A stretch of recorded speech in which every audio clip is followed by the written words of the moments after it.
Bonjour tout le monde, j'espère que vous allez bien. Alors aujourd'hui, on est parti pour la septième loi du karma, vidéo qui va parler de la loi de l'attention. Mettez vos antennes pour capter les signaux. Alors si le destin est aveugle, vous ne l'êtes pas. Avez-vous remarqué que lorsque vous achetez une nouvelle voiture, combien vous êtes soudainement entouré de modèles parfaitement identiques autour de vous sur la route? Pourtant, l'univers ne s'est pas consulté dans votre dos pour faire surgir tous ces modèles sur votre chemin. Vous êtes tout simplement plus éveillé à cette nouveauté dans votre vie. Et c'est alors que vous remarquez les modèles similaires autour de vous. Ils ont toujours été là, sauf qu'auparavant, vous ne les remarquiez pas. Pour vous protéger, votre cerveau filtre l'information pour ne vous présenter que ce qui est important pour vous et pour votre survie. Vous devez donc faire un effort mental conscient et volontaire pour faire preuve de vigilance ou vous souvenir de certaines données qui sortent de l'ordinaire de votre quotidien. Ainsi, si vous faites un exercice conscient et répété des exercices de visualisation, la visualisation, ça va être on ferme les yeux et on imagine la situation, par exemple, si on veut réussir un concours, on imagine d'être déjà, on va visualiser intérieurement tous les éléments de la scène qui vont nous faire projeter dans cet avenir désirable. La planification, donc c'est par exemple on a un projet et que on va donc planifier toutes les étapes qui vont nous permettre d'atteindre ce projet de prévision ou d'organisation ayant un objectif précis, désiré ou à atteindre. Vous mettez tous vos sens en éveil, c'est-à-dire que si vous commencez à mettre en pratique, par exemple, si vous avez un projet pour ouvrir une entreprise, monter votre propre entreprise, et que vous y mettez toute votre attention quotidiennement à chercher les fournisseurs, à chercher comment vous faire connaître, les formations, les opportunités de clientèle, etc. Tout ça, vous cherchez à savoir comment au quotidien, vous les visualisez, vous planifiez, vous organisez tout ça, donc vous y pensez constamment, eh bien, vous allez avoir de plus en plus de chances et d'occasions et d'opportunités de tomber justement pile poil sur les informations dont vous avez besoin. Donc, une fois cette vigilance éveillée, vous devenez plus apte à remarquer et à saisir l'occasion de trouver l'objet, la situation ou les ressources ou l'opportunité lorsqu'elle se présente à vous. Donc plus on est focus, on a notre attention focus sur un objectif, plus on a de chances que les ressources se présentent à nous pour nous permettre d'atteindre notre objectif. Les situations tout à fait incongrues qu'on appelle les synchronicités qui nous rappellent à notre projet débarquent soudainement. Les personnes aussi qui sont aptes à nous aider tout d'un coup surviennent par magie. C'est extra. Comme les antennes bien levées, d'un poste de télé qui capte les signaux, vous pourrez vous-même capter les occasions pour lesquelles vous êtes aux aguets. Le reste du temps, vous êtes simplement sur pilote semi-automatique, absorbé par vos occupations et préoccupations du moment, rien de plus. L'attention est une clé du bonheur. Pourquoi ?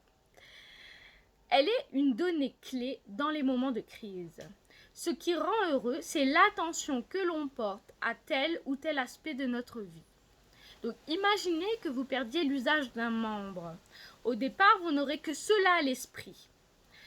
Vous aurez du mal à penser à autre chose, mais passé un certain temps, vous allez reléguer le membre inerte à l'arrière-plan pour ensuite, vous n'allez plus lui accorder autant d'importance, autant d'attention. Et vous allez plutôt vous concentrer sur votre famille, vos nouveaux projets, vos amis, votre travail. Et c'est pour cette raison que beaucoup de handicaps n'ont guère d'incidence sur le bien-être subjectif.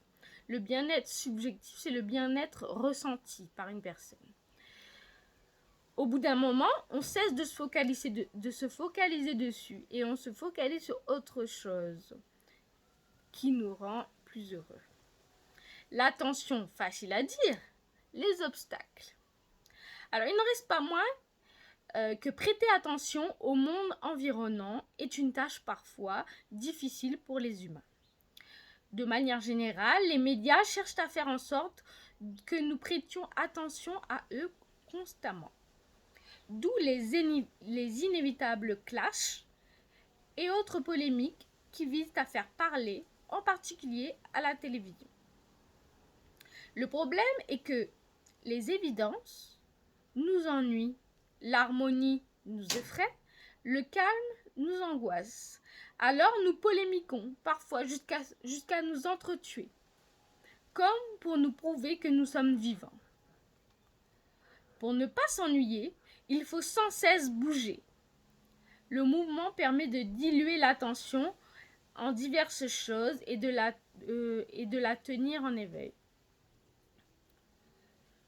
Donc en fait, au lieu d'être focus, de porter notre attention par exemple sur notre objectif final, qui est par exemple d'ouvrir d'être auto-entrepreneur, eh bien on va tout le temps, comme on n'aime pas l'ennui, etc., on va tout le temps essayer de se distraire par des actions incessantes, une course folle. Et puis, on va également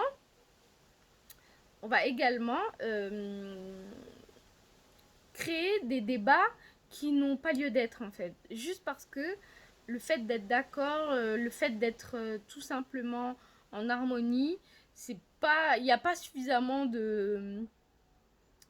Comment dirais-je? Ça ne nous stimule pas suffisamment.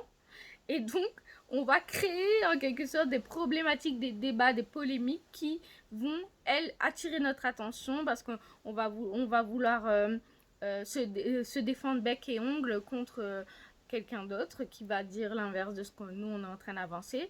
Et donc ça nous fait sentir vivants. Or, ça nous disperse de notre objectif, en fait. Et ça nous fait perdre de l'énergie inutilement.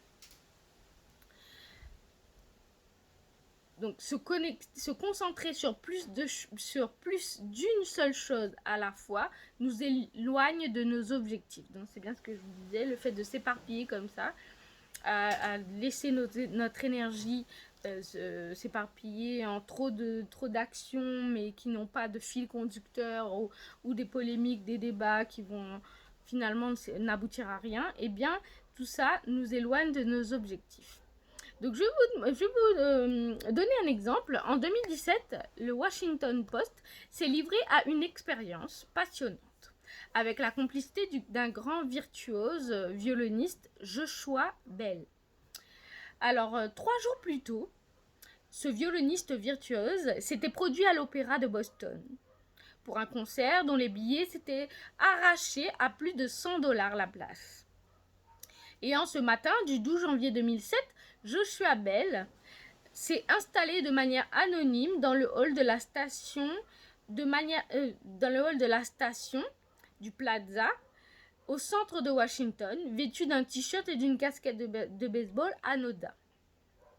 Mais muni d'un Stradivarius Gibson fabriqué en 1713 d'une valeur de 3,5 millions de dollars. Durant près de 45 minutes, il a joué des pièces classiques, parmi les plus belles, qui aient été écrites pour un violon, au milieu de la foule matinale des employés et des cadres pressés de se rendre au bureau. Seules 7 personnes se sont brièvement arrêtées en près de 3/4 d'heure de prestation, laissant en tout et pour tout $32, dont 20 qui furent donnés par le seul amateur qui avait reconnu Joshua. Ici, on voit bien que le fait d'être dans le mouvement, l'action, cette course effrénée, empêche littéralement ces personnes en route vers le bureau de porter attention à ce musicien virtuose, alors que 3 jours plus tôt, certains d'entre eux se sont arrachés des places à 100 $. L'attention à notre vie intérieure est la clé d'un karma vertueux.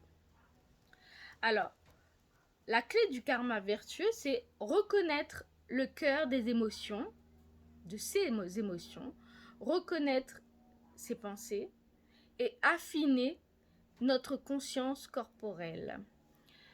Tout cela nous achemine vers la libération du karma. Alors, je m'explique.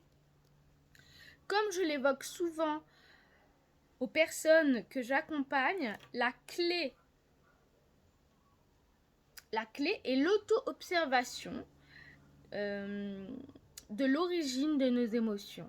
Donc, plus nous sommes à l'écoute de nous-mêmes en remettant en contexte, et plus nos blessures nous sont révélées et elles peuvent être guéries. De même, plus on est conscient de nos paroles négatives et de leur impact, et moins nous sommes tentés à en proliférer à nouveau.